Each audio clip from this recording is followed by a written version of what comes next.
تريدين التخلص من ألم المفاصل والعظام، وتريدين التخلص من جميع الآلام سواء آلام الركبة، العنق، الظهر وغيرها، وأيضا تريدين التخلص من الزكام، من نزلات البرد، من السعال.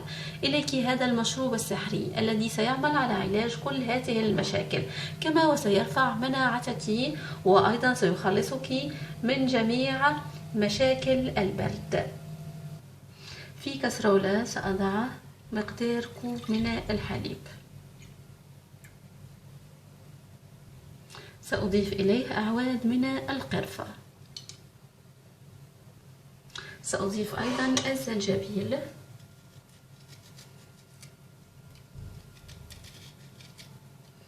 سنضيف قطعة صغيرة من الزنجبيل،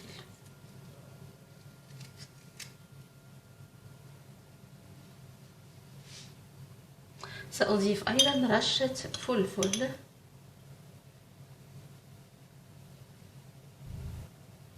الكركم أيضا سأضيف ربع ملعقة من الكركم. إن توفرتم على الطري يمكنكم استعماله بدل المسحوق. ثم سأضيف وريقات من عشبة اللويزة،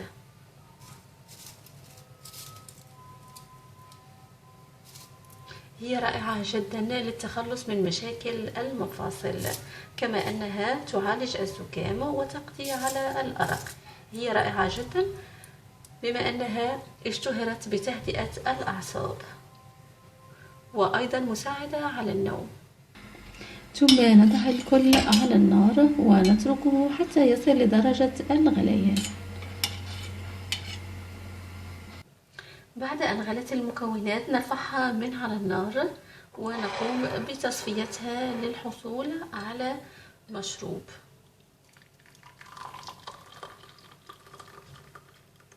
بعد ذلك نقوم بإضافة العسل لتحلية هذا المشروب وللرفع من قوته. يمكنكم إضافة القدر الذي تشاءون.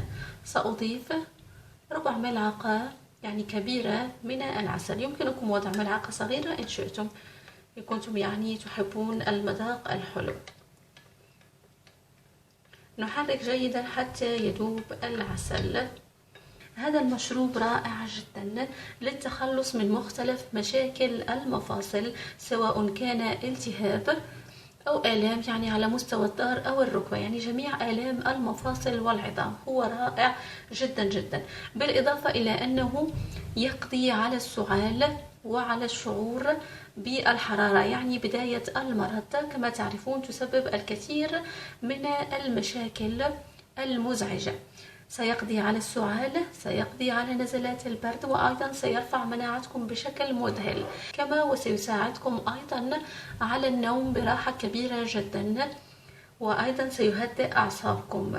هو رائع، جربوه وانظروا كيف تتخلصون من هذه المشاكل. إن كان لديكم أي استفسار اتركوا تعليق أسفل الفيديو، وشكرا على المشاهدة.